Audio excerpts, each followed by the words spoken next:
Peace everybody, welcome back to the channel. It's your boy Let's Talk, and we're back with another video.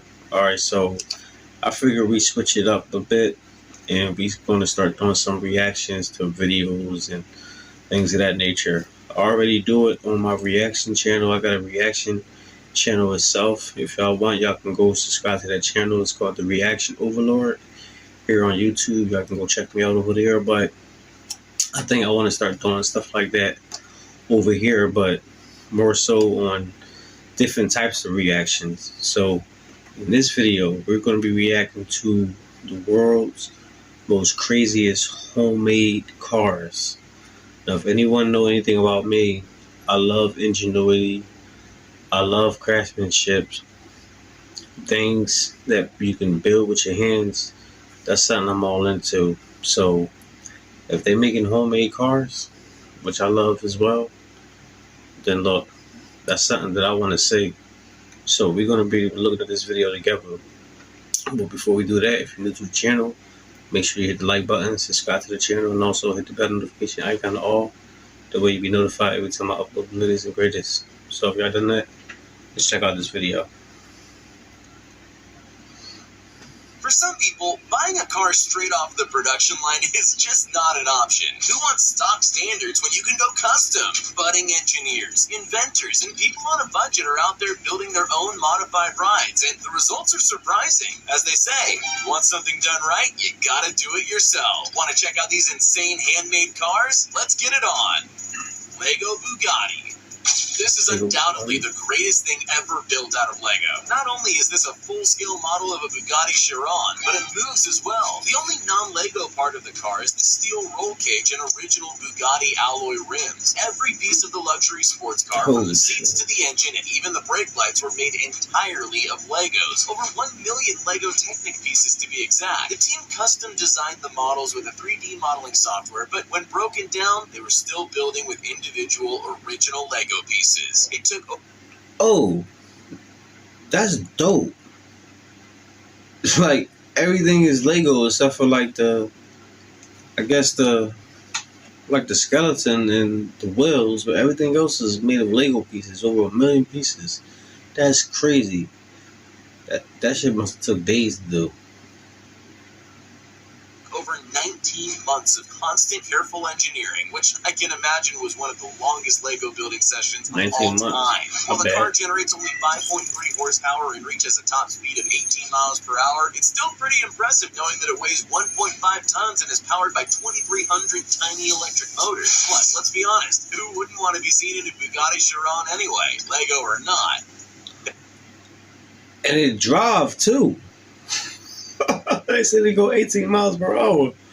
That's not that fast compared to regular cars, but that's pretty fast compared to human standards. That's dope. That's decent. Let's check out this one. Bentley Tank.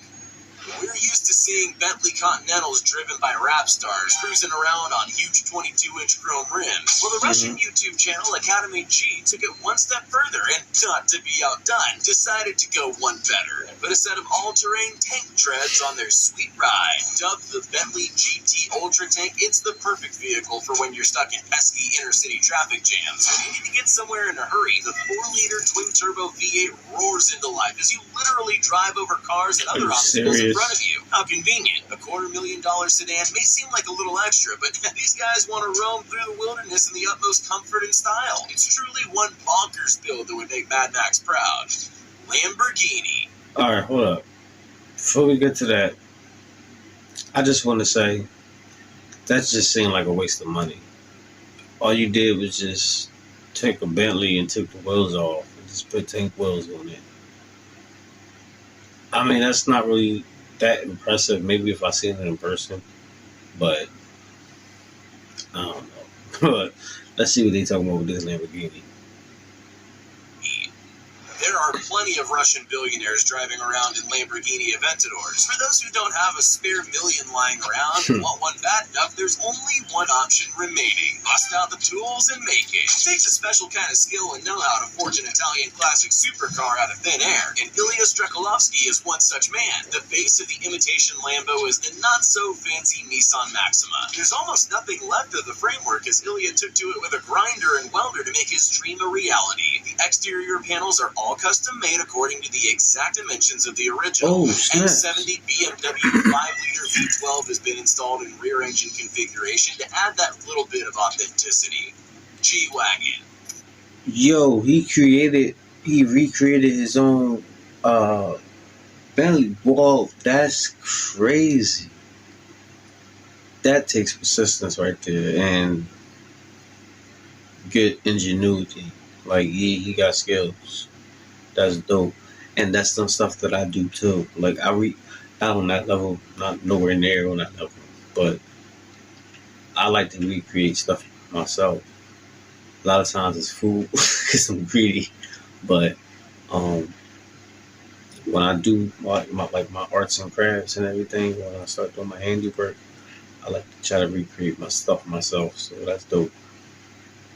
The Mercedes G-Wagon is an iconic ultra-luxury SUV that also comes with a hefty price tag. What do you do then when you lack the funds but have an abundance of another resource readily available all around you? A motoring enthusiast in Russia teamed up with a local ice sculpting company to solve this very problem. He used the chassis, frame, engine, and gearbox from an old UAZ 469 military truck and let the artist do the rest. The result, a fully functional imitation G-Wagon made entirely out of blocks of ice coming in at a chunky 6 tons. Blue LED lighting makes the ice pop and adds that extra bling factor. Temperatures are well below freezing in this part of the world, so there's little chance of this beauty suffering the same melty fate as Frosty the Snowman. Alright. That's another one of those things that, me personally, I think it's just a waste. I mean, don't get me wrong. I think it's dope they can do that made out of a whole block of ice and they can actually move, but I'm like anemic. I don't like the cold. So the fact that it's made of ice and you obviously gotta be like wintertime to be doing all that stuff, I'm not really a big fan of. But I mean, kudos because it is nice looking though. But let's look at this. Ford Lexus. Just because you can do something doesn't mean you should.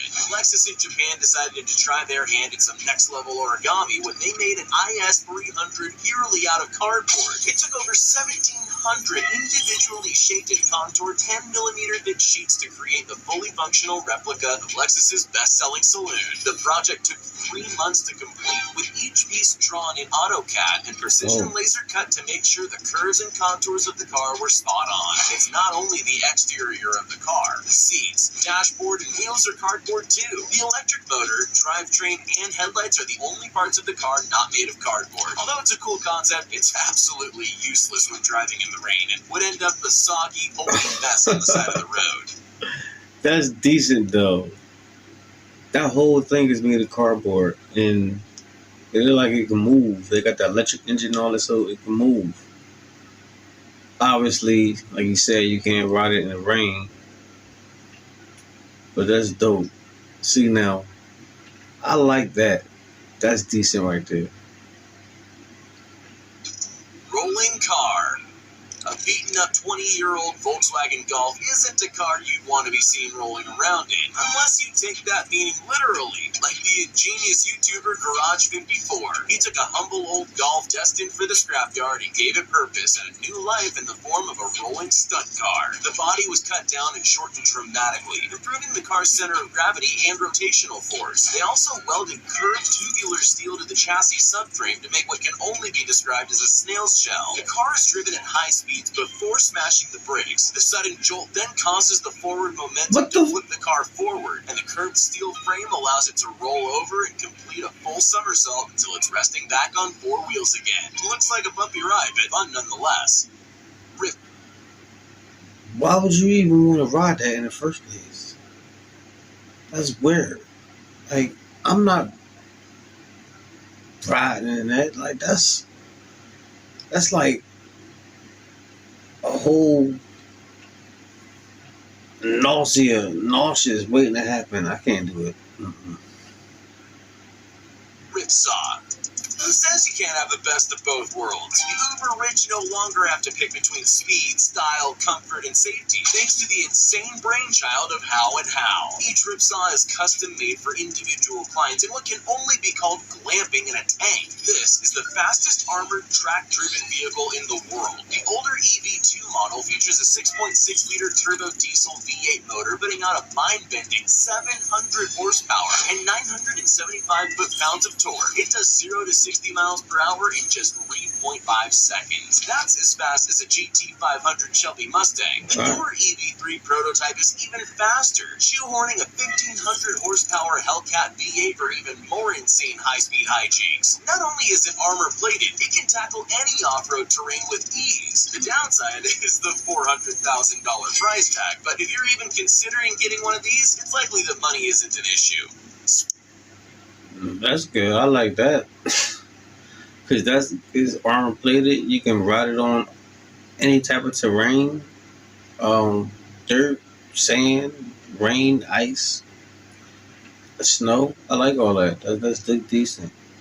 And knowing someone like me, if I can afford to get one of those, I can afford to, upgrade it as well and put some more extra stuff like this. Because that's something I would do. So, yeah, I like that one. Splinter.